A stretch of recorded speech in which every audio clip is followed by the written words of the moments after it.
welcome to this info session. My name is Matthew Holdenreid. I'm the Director of Marketing for the Center for Entertainment Arts. Thank you for joining us for this Advanced VFX info session. We're going to be joined by Melissa Best. Some alumni are going to stop in this morning and tell you about their experience in the program and what life has been like since they graduated. And then we're going to hear from Diwakar Gandhi, our CEO, about admissions and tuition and logistical stuff. So let's get started. Here we go. Some nice work by one of our alumni, Can't Die, who's working at Digital Domain right now. I'm doing well there. So what is the CEA? We're connectors. We connect student to industry and industry to academia.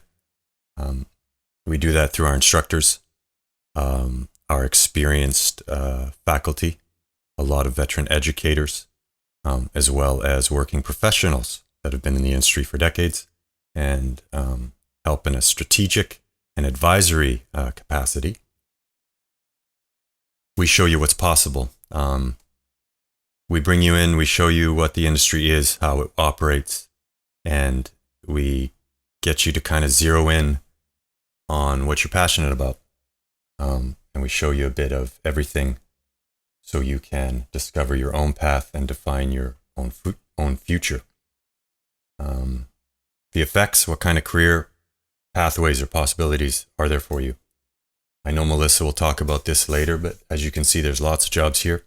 And there's more if you get into certain specializations that you could go after, combining different skill sets and whatnot. At the CEA, we like to encourage the artist and empower the professional. We think there's a perfect mix that you want to achieve between creative and technical artistry and professional skills, the soft skills, professional development, knowing how to work well in a team environment. And we try to combine those two along with our curriculum and give you a good, strong foundation for a rewarding and dynamic career. Couple quotes here from industry people. We really believe these speak to our mission and what we're trying to achieve with students by the time they graduate. Flexibility, collaboration, and communication skills are critical, as well as respect for the people involved at each stage of development. Our industry is incredibly dynamic and complex, so achieving results through successful relationships is the key to success. And artists new to the digital arts and technology industry need to be prepared to learn and adapt to unique pipelines, production processes, and the culture of each studio. There's a lot of work in the VFX industry right now. I found this number online. 91 VFX studios in Canada. I was told there might be even more, but that seems like a reasonable number. And then almost 600 globally. So the industry is booming with all of the film, streaming, even games stuff. The VFX artists can get involved with games things because everything's mixing with how powerful game engines are getting. So it's definitely a good time to be a VFX artist. Our advanced programs, they're thoughtfully designed to give you the knowledge, skills, and confidence required to have a dynamic and rewarding career. And we give you access to industry standard tools and software and the best and brightest instructors around. And as you can see, some of our instructor credits are proof that people that are teaching you and guiding you and mentoring you have worked on some really big productions. There's some more there. A nice mix of film, television, games, world-renowned studios, world-renowned projects, blockbusters. Now, I'd like to bring in Melissa Best to run us through the Advanced Visual Effects program, give you some course breakdowns. Hi, Melissa. Hi, Matt. Thank you so much. I'll let you introduce yourself, and I'll just be quiet. Thanks. Thank you. Welcome, everybody. Good morning. My name is Melissa Best, and I am the VP of Education for the Americas at CEA. And so, just a little bit about myself. I have been in visual effects for quite some time, since 2001. And my background is in compositing. So I was a compositing department supervisor, and I have almost always worked also in post-secondary, so in training for visual effects, animation, um, since 2005. So that's both in studios, multiple different studios, and in post-secondary settings. So when this curriculum was developed, we made sure that it was taking what the industry really needed and was asking for of our graduates to make them successful in the industry. So let's take a look at what you learn in our various terms. So overall, our advanced programs are 2 years in length. They are 6 terms. So basically, every term is approximately 4 months, and there's 2 week breaks in between those. Now, there are 24 courses in total. So you learn 4 courses per each one of those 6 terms, and you study for 20 hours a week. So that's basically each class has a 3 hour lecture followed by a 2 hour lab. And the lab really allows you to have that time to do your homework, and it's supervised by a lab instructor and or an instructor. So here's where I want to actually introduce some of our alumni, if they are here, or they can come on a little bit later. Our alumni that are with us today have worked at some of these studios, and it's been really exciting to see their success. We have, I think, oh my goodness, I'm trying to think, over 100 different contracts that our students and alumni have signed since CEA first launched. And so these are just some of those studios that our alumni and our students are or have worked at. And these, of course, are some of the tools that we use. So, of course, it's really important to have industry-leading software. We have the Foundry suite, we have Houdini and Unreal, of course, Katana, Maya, ZBrush, so many different tools, but these are the primary softwares that we basically offer through the CEA programs. So what exactly is the visual effects program? Well, the visual effects program is going to take you from the beginning of the pipeline through to the end. And there's various different specializations and departments that can be studied and focused on. Now, you might have seen in one of the first slides all the different specialties that you can focus on and that you can graduate with. Or, of course, there's something that is called a generalist, which means that you have a little bit of an idea of the various different departments. And so all the artists that graduate from this program will have that. And that's really, really important, because in order to communicate with the other departments, to understand the work that they're doing, you can either specialize or you can be a generalist and work in various different departments, which is really, really exciting. And that's what you get trained for through the CEA programs. So we'll take a look through some of the terms. I will not go through the text in depth. I will let the audience read that for themselves. But I will walk through what happens in each one of the terms. So each one of the terms basically builds one on top of the other. And through that, you will gain that foundation, and it will take you through advanced skills. So the first term focuses on a couple of different things. One is animation principles, which is really important. So the artists don't graduate as animators, but they need to understand movement. How do things work? How does gravity work? How does the pendulum swing work? Because those elements are integrated into compositing, into effects, into scripting, into a lot of different things. Because if it is done correctly, it will look real and believable.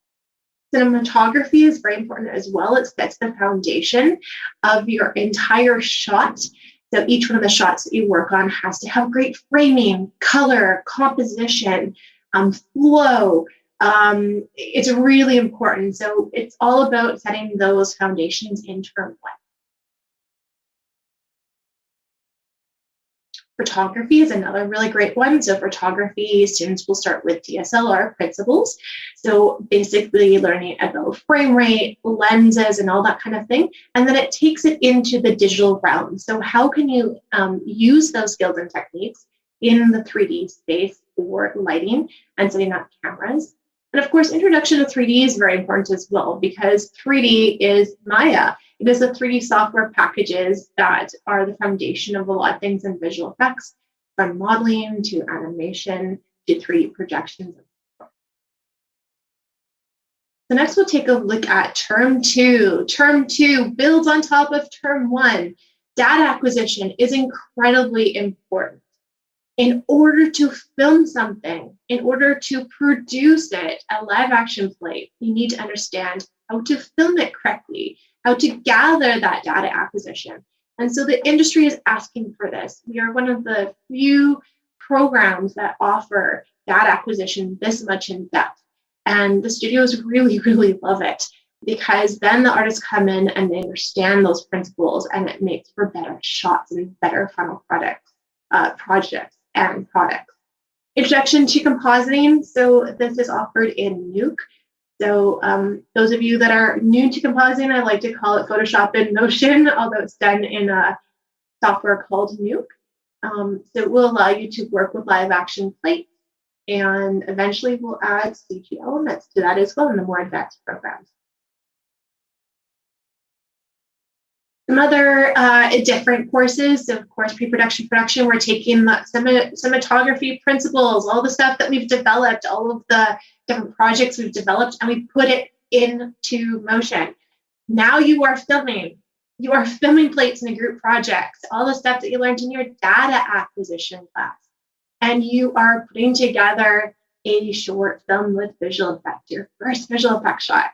And this is really exciting. I want to share a really cool story from last term. We had students that worked in a group that filmed green screen footage of a character that was riding a horse. They got an animator in our 3D advanced animation and modeling program to animate that horse, a CG horse. So he's riding a CG horse in a virtual environment within Unreal. So term 2, their latest into the program, our students are already starting to integrate Unreal into their projects and really getting some high-end work right out of term 2. So really, really exciting stuff. And of course, there's introduction to modeling that will allow students to do hard surface modeling for props and the beginning of environments as well. Term 3, intermediate compositing, we're building upon those fundamentals. So we're going a little bit further in depth, more complex rotoscope, green screen keying, and a little bit of CG integration. Introduction to lighting for visual effects is really important as well. So it builds upon the photography class, term 1, and gets into the 3D realm. So we are basically doing lighting inside of programs such as Maya, and recreating the lighting that we see in real life. Some other courses in term 3. So again, modeling, second modeling course, we're going to get more into ZBrush, Maya, Mari, stuff like that. So a little bit more organic modeling. And industry preparation, this one I really, really love, and this one's very unique to CEA programs as well. And that is at the end of the first year, students are starting to cut together a demo reel. They are starting to get ready for the. You'll hear from some of our alumni today. I believe it was term 3, term 4 that they started to work in studio. So we'll talk about that in a short little clip. But basically, you're putting together your resume, you're learning how to talk to industry and stuff like that. And so this could be the beginning of your industry work initiatives in term 3. So I'm going to introduce Harry and Adarsh. Are you there by chance? Oh, we are not there. Hi, gentlemen. Thanks for joining us today. I know that you're both incredibly busy this week and with your work, so thanks for stopping by for a little bit. I'd like to invite you both. I see Harry on there first. Harry, do you want to tell us just a little bit about maybe how you got to CEA, a little bit about the programs, and how you got to where you are today. So it was basically interesting one. I was not about to come to CEA, to be honest. My main thing that I was about to be in India only and doing my course there, but while I was going for like different colleges and some what they teach, some because I basically wanted to learn compositing, and someone told me about CEA. I was like, okay, let me have a look what they got. I went to it, and there's some things I still say it's not in a couple colleges, like those industry preparation stuff, right? And all these which helps you to it will give you skills, but you also need to land on the job at the end of the day, right? So you do need to get some skill set for how to handling the interviews, what to put in the portfolio, what to not, and all those things. So I was like, I think CEA is for me, and that's how I went into it. And I mean, throughout my time in CEA, I came off with After Effects skills at the start. I still know having basic understanding of how compositing is. I came off as a compositor, ended off as a compositor. I know a lot many of friends of mine, they came off as a compositor, ended up as a lighter, or ended up in tracking. And it that's the best thing. Once you know about all these different departments, you might feel like your thing which you came for is not best fit for you. You want to do something else. So that's why in that case also it's really important to know all these different departments and pipelines of the VFX. But throughout my time in CEA, I basically had also fun, but more of in a sense that it was a reality check to me. I was like, oh, it's this much work. Okay. It's okay, you also have this thing, you also have this thing, you also have this thing.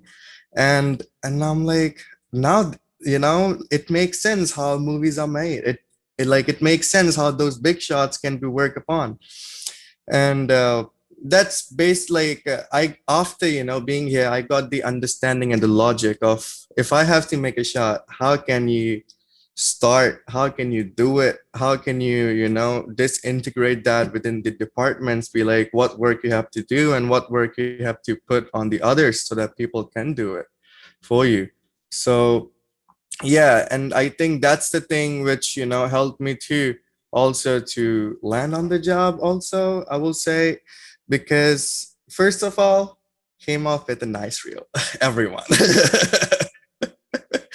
I mean, whatever works, it's your reel. You have to that's why we have this in term 4 or 3ish, from term 3 only we started having from the first year start. And even I and some of my friends, even Dash, right, we all started when we were in term 4, while we were learning katana.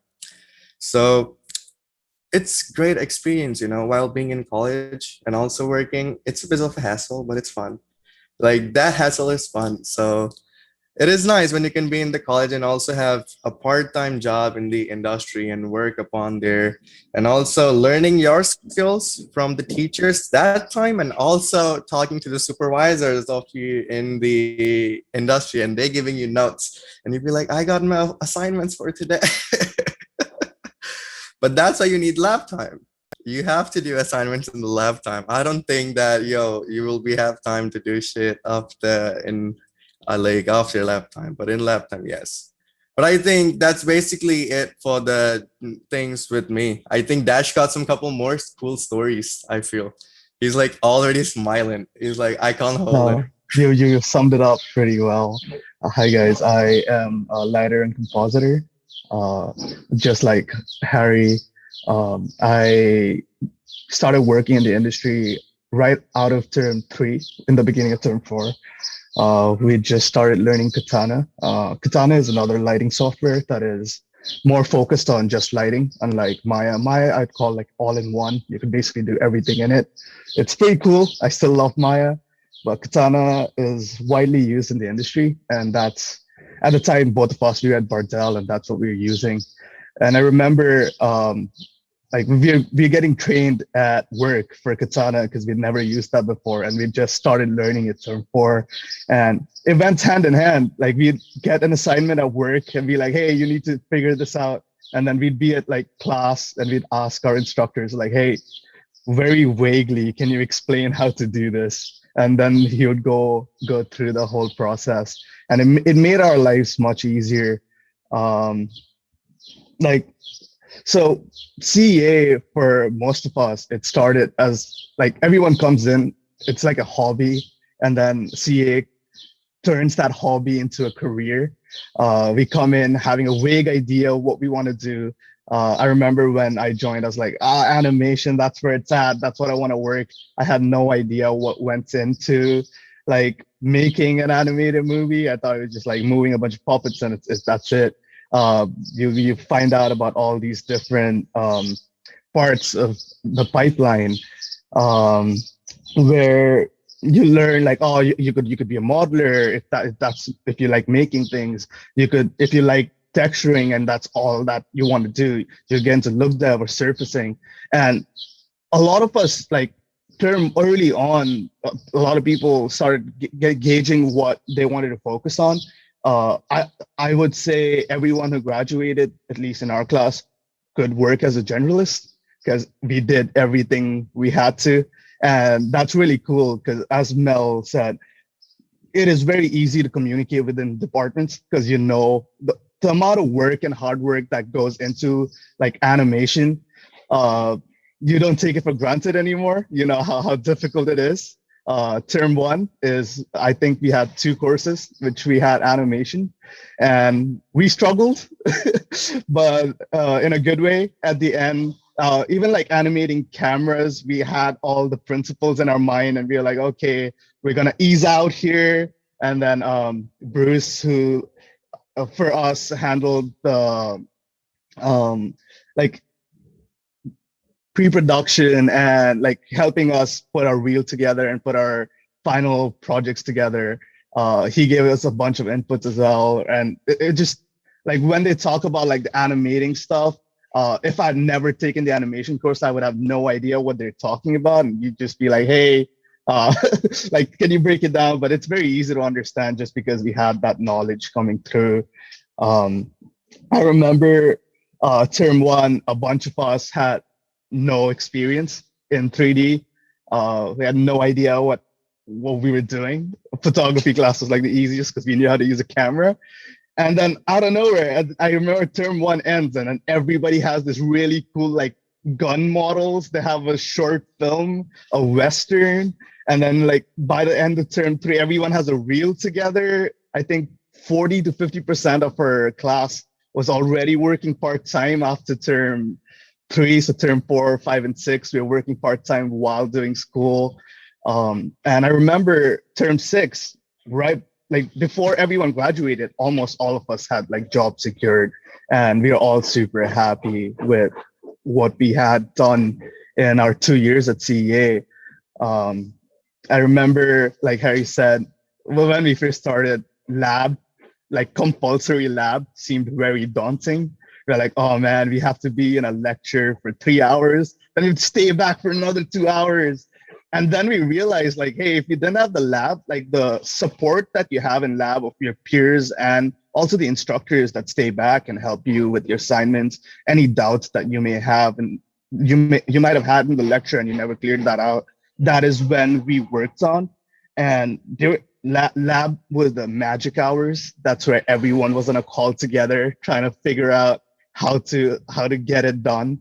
And a lot of good memories happened during the lab time. Like I think CEA for me, it really helps shape you as a person, and like you really understand how much hard work goes into what we do. A lot of us, when we like start in the industry, we have this notion of like, oh, it's a film school. How hard could it be? It can get hard, but I also, you have to realize you're doing what you love, and like focusing on the small details. That's all us. That's what we do. We work really hard to make things for filmmakers, like, so the audience sometimes doesn't even notice. Like Harry is a compositor, and I'm sure he's worked on shots where he's had to paint out like a tiny detail that you never see, but like it's art, and that's what he does, right? And I have a lot of respect for artists that put in so much hard work and effort just so the audience doesn't notice, and that's where it becomes fun. I think you're gonna have a great time at CEA. All of us did. We still think back on our 2 years at CEA and all the fun we had with our instructors during the lab, the late nights that we got on call together to figure out assignments. Don't forget the nice lessons we used to get from TAs. Man, I believe they're called lab instructors now. But yeah, they're your best friend. They are like a Bible for like what you're like if you're doing surfacing, they're like the Bible for surfacing. You have any question, you shoot at them, they have the answer. And if they don't, they'll get back to you the next day. Like it was really nice. And CA has, I think it's like an open door policy. You could really just message any instructor. Like you don't have to be in animation to message an animation instructor. Like I remember doing one of my projects, I needed help with animation, and they're like, "Hey, message Brett." And I'd never spoken to Brett before. And I was like, "Well, okay, hey, Brett, I need help with animation." He hopped right in. He's like, "Let's get on a call. Let's figure this out for you." And that kind of like experience is hard to get in like in a like school scenario. It feels like CEA works a lot as a team.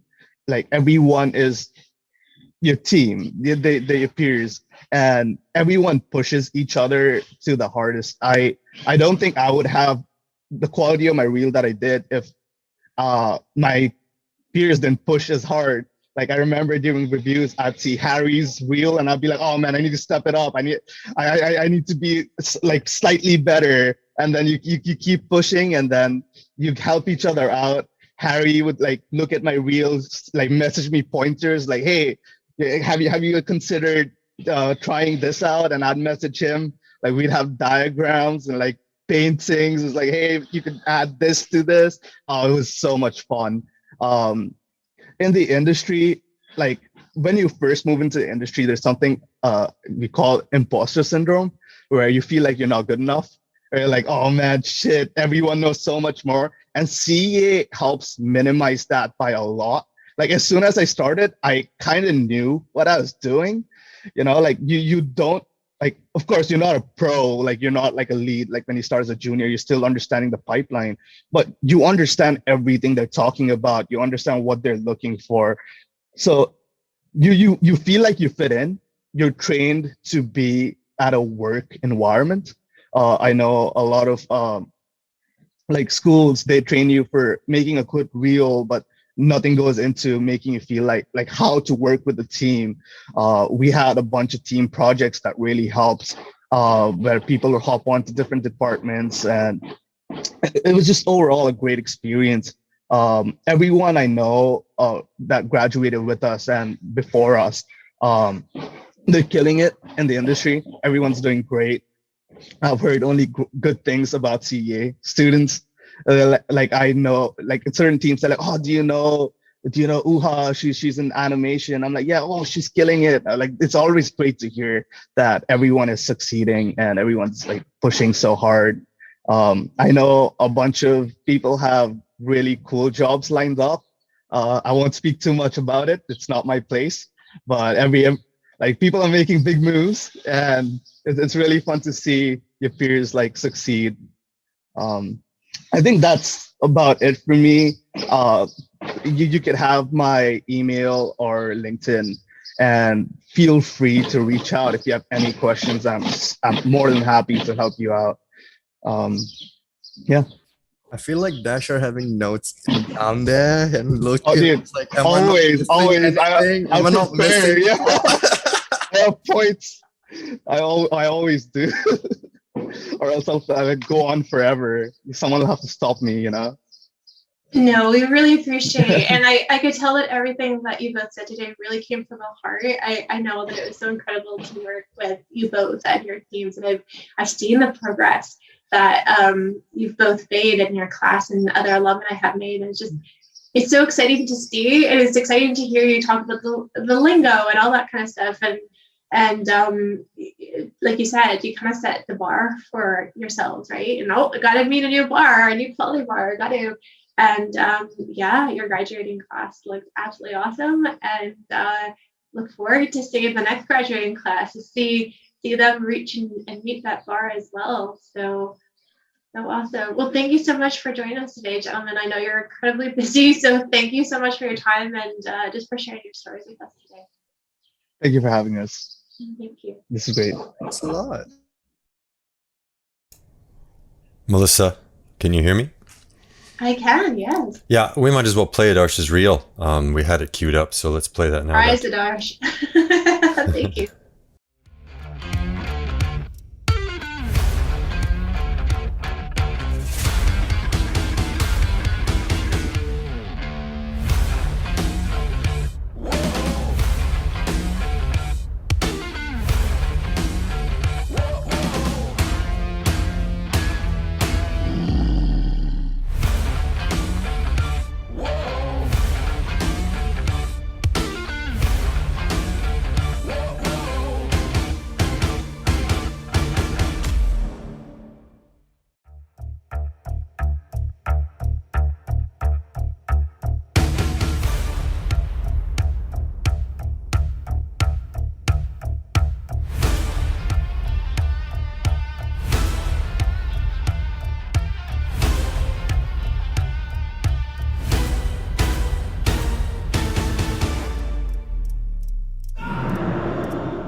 So that was Adarsh's reel. Of course, if you want to see her sheet as well, you can visit www.ceagrads.ca. Wonderful reel as well. He's a compositor, so you can kind of learn a little bit more about compositing there. So I'm going to continue where we left off into term 4. So as they both mentioned, it was in and around here where they started at their studios. That means that they work in studio for a full year before they graduated. So students, of course, can work part-time while they study. And if you have the opportunity and your demo reel is put together, then of course we can help start to put you in front of those studios for those potential job placements. So we'll continue into term 4. Another unique couple of courses to the CEA programs is scripting for visual effects, another one that was really requested from the industry, and that is scripting. So scripting, this is not computer science. I know a lot of students get intimidated by this course, but rather it is to help you to speed up your workflow. So very fundamental stuff. There's HTML scripting, Python scripting, basic gizmos, just tools inside of Nuke. Python is also usable in other softwares such as Houdini, Katana, even Maya. And so it can be across different platforms as well. So again, even if you don't use scripting, it helps you to understand it. So if you need to go to the technical director to fix something, you can better describe what it is that you need fixing. So again, you can graduate as a generalist for this program. Most pick a specialty, right? So most students will pick a specialty to focus on, but there is the option to do both. So I saw that question in the chat from earlier. So you will have the knowledge of a generalist, but most will pick a specialty, or you can choose a generalist as well as a role. Matte painting, this is a new one. So matte painting, of course, with virtual production is really important. So CG environments or 3D projections is what it's called as well. So this is what's used in those LED walls. And so we're starting to learn the fundamentals of map painting, which is a combination of 3D space and compositing. We're very excited to be putting this into the program as well. Introduction to effects, Houdini, water simulations, particles, just procedural modeling and so forth. So the fundamentals of Houdini, a little bit of Vex, which is the programming language inside of Houdini as well. Intermediate lighting, so now we're starting to get into Cantana, as you heard earlier. So it's another lighting software. There are a number of different lighting software and rendering different programs. So we tried to touch on a number of different ones, but the fundamentals stay the same.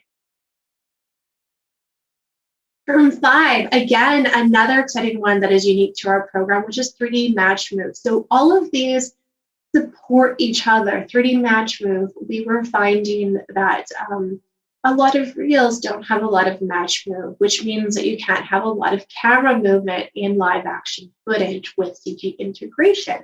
So we really dive into those particular things. So scene match moves, so recreating the camera movement, the facial tracking so that you can attach stuff to the face or the head or so forth.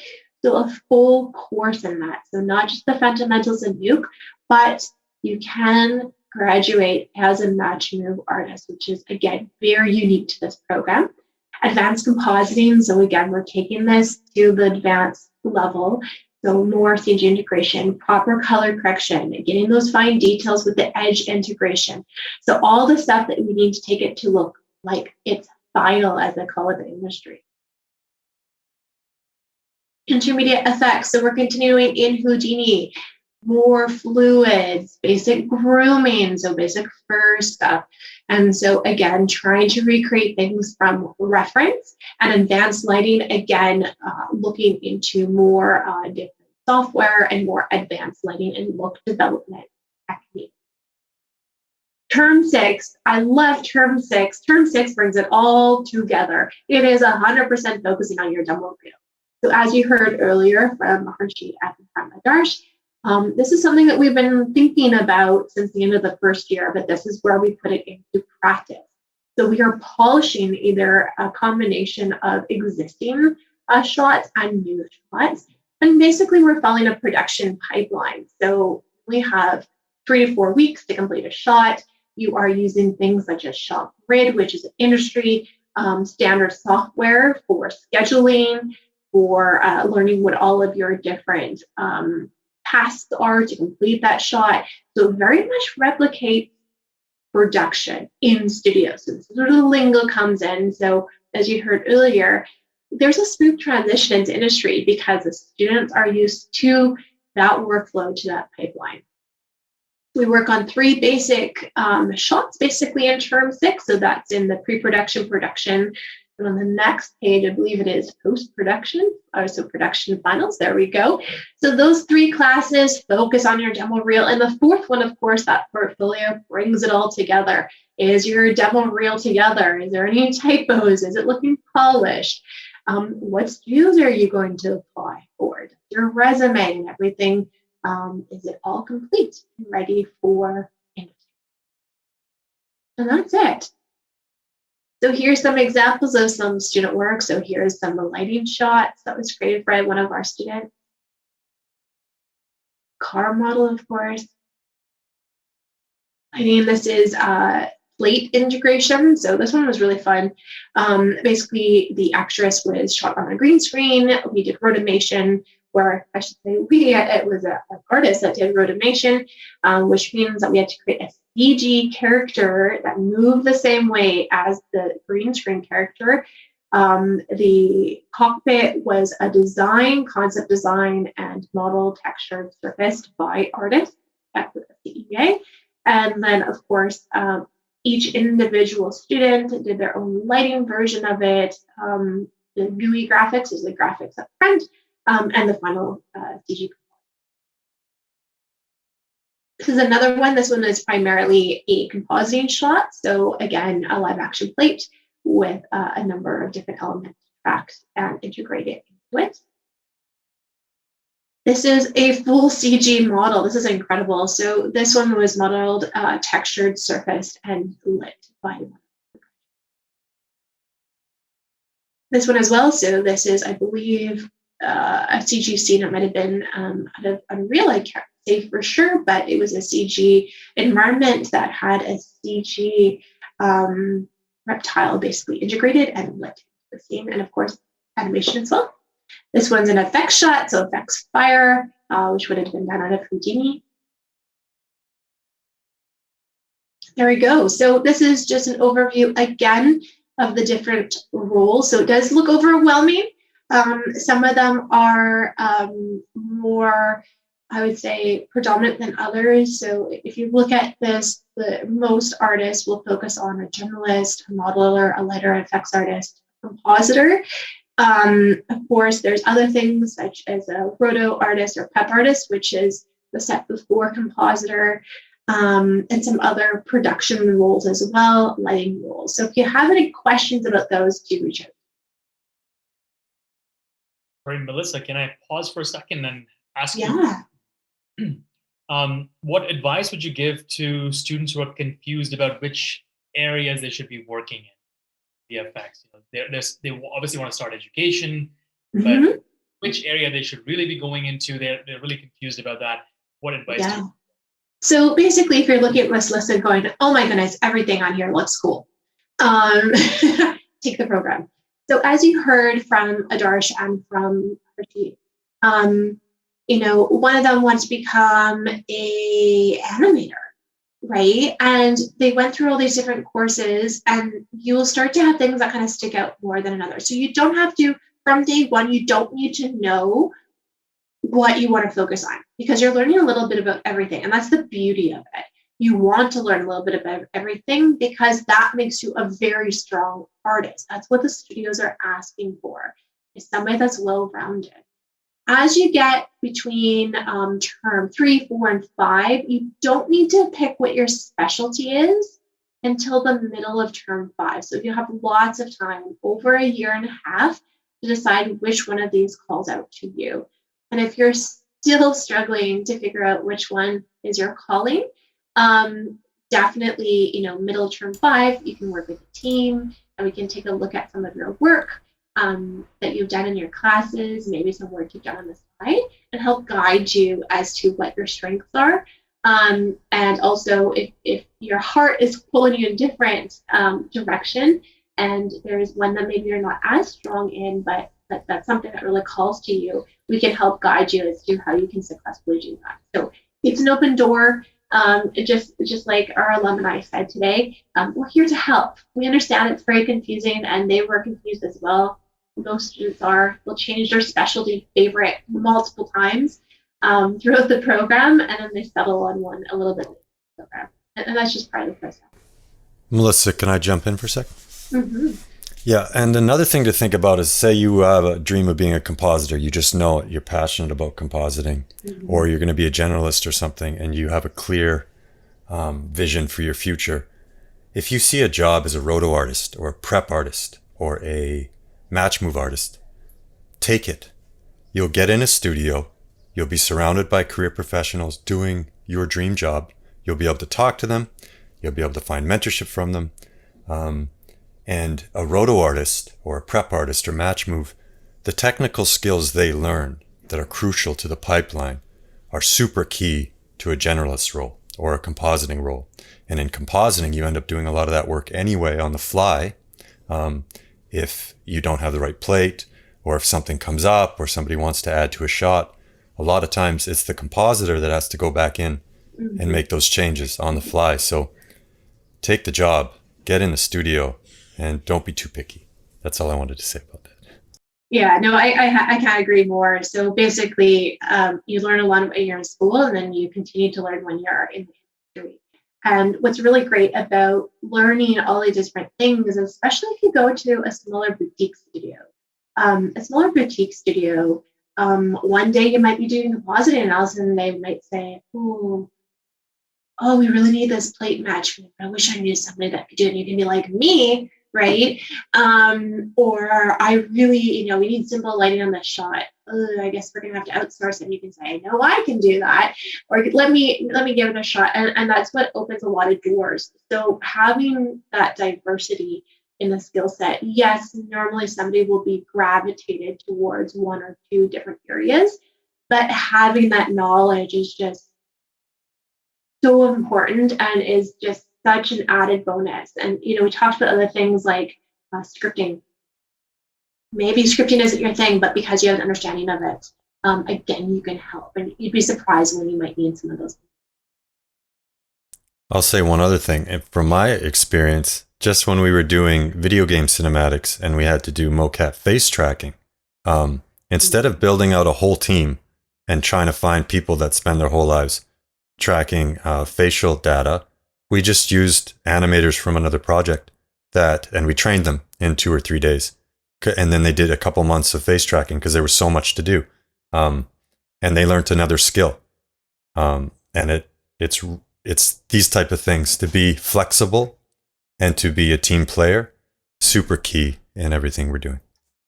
Thanks, guys. Really appreciate that. That was super cool to listen to, of course, the alumni there. And of course, Melissa, thank you so much for running through the program. I will bring you on for one more question. This is a question that is very commonly asked by students or students who want to become our students. What do I need in a portfolio? What are you looking for in that portfolio, Melissa, that sort of allows them to come into our advanced programs, particularly in the animation or the visual effects programs? So what would your advice be? That's a really great question. It's very diverse. Shows your creativity is really what it comes down to. So, I saw somebody on the chat that just said, I love doing motion graphics. Like, I love, cutting together game cinematics or something like that. Shows your creativity. If you like to sketch, put that into a portfolio. If you have played around with some 3D program on the side, or 2D animation, or photography, or editing, show that to us. So it can be very diverse. We want to be open because, there's different skill sets that can be brought to the table that show that creativity. And so I'll give an example of one of the term one projects. It's a group project. And that is we put students into a group that support each other. So there might be somebody that has a little bit of experience with editing, a little bit of experience, somebody else with illustration, somebody else that does photography, and somebody else that just loves movies, right? And we put them together in a team and they support each other. So they almost like cross over and they train themselves within the project, within the class. So it's really exciting. So everybody has something to offer. And we want to see that creativity in the portfolio. Of course, if you feel that you don't have any of those elements, there is other programs that we'll talk about in a bit in our foundations, which can help support that. But definitely anything creative. And if you have any questions, you aren't quite sure still, you want to send some samples, feel free to contact our team. And then we can walk you through it. And if we see that there's something that maybe you're missing that potentially you have, we'll make sure to let you know, and then we can work from there.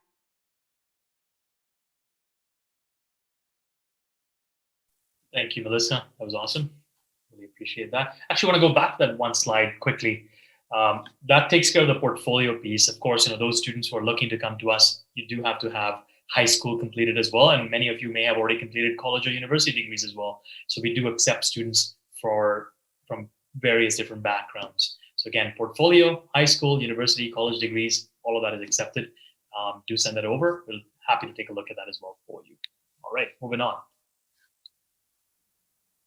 We have two locations to choose from, of course. We have the Vancouver campus, the Kwantlen Polytechnic University program, or the Bow Valley College, Calgary, Alberta campus as well. In terms of tuition, for those who are domestic students, Canadian students or Canadian residents, it's $36,396 at Kwantlen, and also at Bow Valley, $37,998. For international students, it's about the same at about $67,000 for the 2-year program. And again, at Bow Valley, $66,996 as well. So pretty similar price points. What does the tuition include? Tuition includes computer and hardware on campus, software licenses for educational purposes, educational resources for coursework, free access to industry events and guest speakers. We have a lot of those, and that's an amazing avenue for you to network with industry as well. Access to, of course, the student work initiative program that the alumni were talking about, which is very unique to us here in Canada. We're probably one of the only schools in North America that allows students to work in studios while you're studying. And you heard that from others and from Harry as well. They were both part of that. And many of our students are doing that currently right now as well, which is an amazing way for you to get into the industry before you even graduate.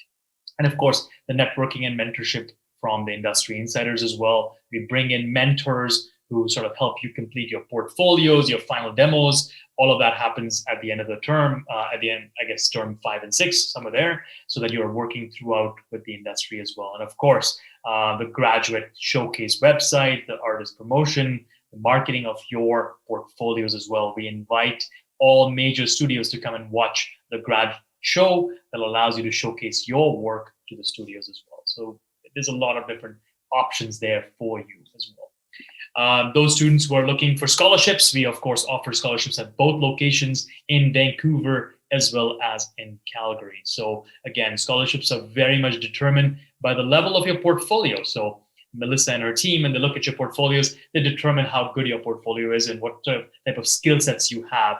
Based on that, we do provide you scholarships as well. So again, scholarships are incredible for both domestic and international students. So you can definitely apply for that as well. So again, do apply. If you want us to pre-check your portfolios before you've even completed an application, do send that over to us, and we're happy to go through that for you as well. And again, this is a very big piece for international students, the postgraduate work permit. All our programs in Vancouver at Kwantlen Polytechnic University, as well as in Calgary, Bow Valley College, are eligible for a 3-year postgraduate work permit. This is an amazing opportunity for international students to complete the education and then stay in the country and work in the industry for the next 3 years. And of course, also leads to a path for your permanent residency as well. This is very crucial for students because you are going to be spending money here in Canada. This will allow you to actually get real life experience, real world experience, working experience here in Canada in our studios. So again, an amazing opportunity through the work permit, postgrad work permit opportunity here. Language requirements, for those who are wondering, international students particularly, what do I need to get into our program? These are the 2 language requirements for both Bow Valley as well as KPU. We take in Duolingo, IELTS, TOEFL at both locations. The scores I mentioned, you guys can read that yourself, of course. I highly recommend international students to take IELTS academic tests because those are the best ones. That's what the Canadian Embassy recognizes as well. And I find that those international students taking IELTS have an easier time getting visas as well coming into Canada. So my recommendation is go with an IELTS test. If you can, if you're already in the country in Canada and you still need to do a test, then you can do a Duolingo, which is quite easily accessible online. It takes only an hour to do. But again, if you're overseas, IELTS is the way to go. That's my recommendation. However, either way it works. And of course, we are here as a team, the international team or the domestic team here, both at KPU as well as Bow Valley. We're here to help you and navigate the next steps for you as to how to apply, how to sort of, get your portfolio approved, and what do you need to be in school. So make you ready, get you ready for school and for all the activity that happens around it. So again, reach out to our teams. We are all here for you. At the end of the presentation, of course, this presentation will be sent over to all of you as well. And we have team members across the globe that are ready to help you. We have Virginia Casanova in Latin America, Minnie Gupta and Rajesh in India, and we have Mert in Turkey for the European market, and Gustavo in Brazil. So if you have, if you're in those countries, do reach out to us, and we are happy to help you. And of course, our Canadian team is here as well. We do have a portfolio program. You need to have a portfolio to get into our program. And if your portfolio is assessed to be on the weaker side, we would highly recommend our foundation program. We have a 1-year foundation in entertainment arts program that you can attend to sort of upgrade your portfolio before you enter our advanced program. This really works well, I particularly find, for high school students, those students coming out of grade 12 who may not have the right skill set yet developed to be in our advanced programs. I'm not saying that you don't have that. Even if you're in high school, you may be excellent. You may have a great portfolio. Actually, Harry is a great example of that. Came out of high school, had an amazing portfolio, was able to go right into our advanced program. So if you have an amazing portfolio, you will be obviously eligible for the advanced program. However, if you do need extra help, our foundation is there to help you as well. So again, it's an incredible program. And I think there are other webinars coming up for foundation that you'll be able to attend and learn more about the foundation program as well. Thank you very much. I wanted to throw in, we've had a lot of success too with people that have changed careers entirely.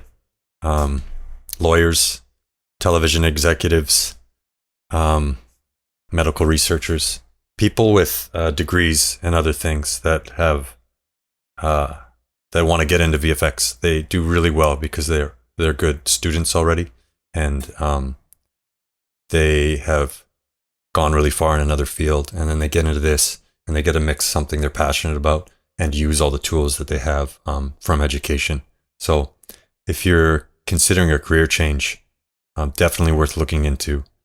And all of our students that have come from those other careers, they're doing super well, and they're working at really big studios on blockbuster films already. So it definitely works if you're wondering about that. Melissa, you were here. Did you have any answers you wanted to give? Yeah, there was a question about the future of visual effects in Calgary. And that was a really great question because you're right, there aren't any major visual effects studios in Calgary, but I will say yet. There is a lot of work being done in Calgary with visual effects. I know the Calgary campus at BBC does have a number of local visual effects artists that are instructors there in person. And so there's a couple of different answers to that. The first one being is that this is the global industry. And so when the pandemic hit, basically it allowed for students to offer work that was remote and also in office. And so a lot of artists still do work remotely. They work from home, or it's in hybrid where they work sometimes from home, sometimes in the office, or 100% back in the office. So in regards to Calgary, that is what's currently happening right now with the big studios, is that a lot of local artists in Calgary will continue to work remotely. However, there is smaller boutique studios in Calgary, and more of the larger studios are starting to look at Calgary. So when the talent pool is there, it's naturally drawing more of those studios. The other thing I'll say is I actually just had a meeting with a studio that does visual effects work basically on set, and they're currently doing work in Calgary. So I won't name drop any names, but they're doing the cool stuff, CG scanning, 360s, and so forth. And so the work is there, and they are very actively looking for artists with these skill sets. So, we had mentioned the data acquisition. That's what they need. They're actively looking for artists with these skill sets. And as I mentioned earlier, I'm not aware of any other programs that offer that training in as much depth as this particular program here. So the industry is growing, the tax credits are there, it is bringing in the production. So I think we're going to see a big shift as far as more studios being drawn to Calgary. And so they're very excited to see that there is a school there, and that students are graduating in the near future, within the next year and a bit. So I think it's an exciting time to be in visual effects anywhere across Canada, which is really great about these particular programs, is that upon graduation, artists can work across Canada. I see a question about title design, trailer design, motion design is a VFX field for me too. I'll say yes. Straight away, I've worked with lots of motion designers, motion graphics people. I was an editor for most of my life before I started doing this. And it always comes up, especially with actually motion design. If you can create and render your own assets to bring into the work you're doing, super valuable. A lot of artists get into Cinema 4D and starting to use Blender now. And just to be able to understand multiple programs and how to take an object from a concept and bring it into 3D and light and render it and use it in a final production. It adds so much value to you as an individual in a studio or even as a freelancer. You'll just have more tools at your disposal. And you'll understand more programs and you'll be better off for sure. So I would say yes to that. It will not hurt you in one bit. And it'll actually allow you to command whether you're freelance or studio, just a higher rate because you'll be more useful. I don't see any other questions. You know what I'm going to do right now? I'm going to play. Oh, wait. Okay, go ahead. There is a question. Actually, this Melissa could probably talk about that as well, if that's okay. Mhm. The question is, this career may seem fascinating for most of us, but I want to know what's the dark side or the harder times in this career that I can have again. That's the question. Absolutely. So I'm not going to say that it's all like perfect and roses. It's hard work. It can be long hours. That's just part of the art. That's part of the movie magic. So you heard Harshid and Darsh say it, where classes are basically 5 hours for the lecture plus lab, and so it's 20 hours. But we encourage students to still continue to do work outside of those lectures and labs, and continue to do their homework and to push their projects. And the reason for that is that there is overtime in visual effects and in animation and in other areas of this. That's how the movies get done. We try to staff as best we can when it comes to the movies. But you know what? In overtime, there's a lot of fun. So although it can be long hours, I have some really cool stories just about, pizza parties and being silly and Nerf gun fights. And like my full team, I had 65 people on the team, and we had our chairs and we were doing Nerf gun fights like across the room. So definitely, it can be long hours, and that's what it is. That's what it takes, but it kind of comes and goes, right? So you'll have normal hours, and then there'll be the crunch for the delivery to get that show out the door. And the production team tries to schedule as fast around it and give as much kind of heads up as possible. So I would say that would probably be, if you want to call it the darker side of it, is that it can be hard work. And so as long as you're willing to do that hard work when it's needed, when the time comes, you'll be very successful. But there's a lot of fun times too, right? You get to do something that you love. How often do you meet somebody that gets to do something that they're really passionate about, right? I've been doing this for over 20 years, and I was learning it in high school. And the thing that I'll mention is that my parents at the time, and they talk about it to this day, were not supportive at first, because they said, wait, what? Make a living making movies? No, that's not a thing. And they gave me a chance to go to college. And they said, okay, just try it. See whatever happens, then go be a lawyer. And it stuck, right? And I got to work on a Paramount picture, a Paramount movie within, the first 6 months. So that's my answer. That's my answer to that question. I see a question about freelancing. Do you know what? I've done both, and there's security in having a studio job and getting paid every 2 weeks. And if you can handle it, you can also freelance a little on top of your work, as long as it doesn't affect you and your output at the studio. Most studios don't really have a no freelancing clause, as long as you're showing up every day and putting in the hours, and the studio is your primary gig. But also, once you have enough experience where you understand the pipeline and you've actually maybe you've had some client relations on the production side, and you understand how productions work, you can get into freelancing. Freelancing is not easy, though. and it can be stressful. So something to think about. There's benefits to both for sure. I saw class size one a couple times, 25 to 30. We don't push it too far because we want students to have that one-on-one time and feel like they are getting the value out of that mentorship. You know what? I'm going to play another demo reel right now. Probably one of our better students. This was a mature student that had a lot of experience in television before he came, but he had a clear vision of what he wanted to do. And he made this reel. So let's check this out.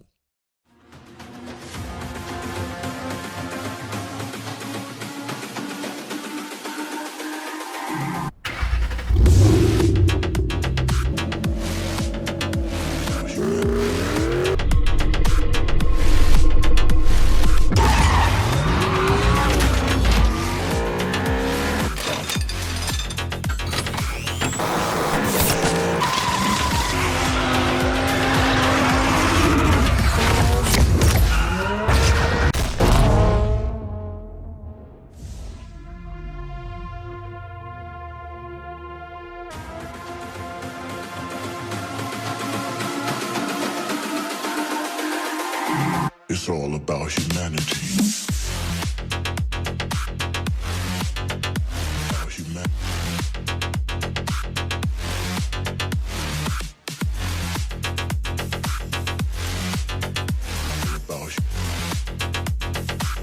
It's all about humanity.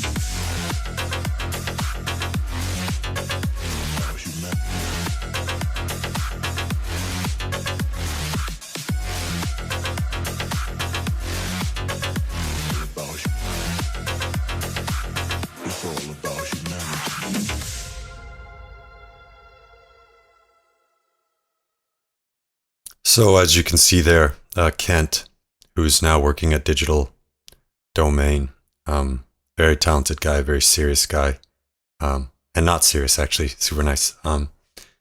He came from a 20-year career in something else, and he took all of those tools, and he came here, took the program, figured out. He kind of had a clear vision. He's a generalist now, and he's working on some crazy projects. So that kind of goes to show if you go full in and dedicate yourself fully, you can get extreme results. Email address, here you go. Here's our contact info. Programs@thecea.ca is a great in point for any questions you have. You can go to our website, thecea.ca, and on there you'll find our links to academic partners, and that will funnel you through to their own websites for our programs, and you can get all of the full logistics and details about our partners and the locations and how to apply. We have an Instagram, of course, and we have a LinkedIn. I know Devakar is just wide open to receiving connections on his WhatsApp and email. And at the back end of our website at thecea.ca, you'll also find all of the contact to our, let me pull it back up, our international representatives, as well as a form you could fill out where you could give us more information, and we'll get back to you and get you started. We also encourage you, if you just have questions or you're trying to figure it all out, reach out to us. No obligation, of course. We'd be happy to talk you through things and just help you out with that. I see one more question about work experience. And we like to say it's as soon as your professional development allows. So you're surrounded by industry professionals who are always judging you and helping you and pushing you and mentoring you. So you'll kind of know when it's time through the feedback and stuff. And when jobs come up, or Melissa and Amanda are looking for students to apply for certain roles at studios that they're working with, it's an application process. It's not a guarantee. You have to prove you're ready. So it's up to the individual. But we've had lots of success with it, and the students are doing well. Okay, everybody. So there's the contact. Thank you again for joining us. This was great. Thank you, Melissa. Thank you to our alumni, Adarsh and Harshid. Harry. They call him Harry. Yeah, Thank you. calm is whatever. Oh yeah. Thank you, Devakar, and please reach out with any more questions. Next week we're doing an animation one, same time, same place. So 10 a.m. Pacific Standard Time on Wednesday, we have our advanced animation info session. So we'll be throwing up some promotion for that right away. Please sign up. We'll go through same thing, course breakdowns. We'll talk to some alumni, hopefully, and a lot of this information about tuitions and everything if you want to recommend it to somebody else. And this recording will be up online in a couple days, if not tonight. Okay? So thank you, everybody. Have a great day wherever you are in the world. And we will talk to you soon.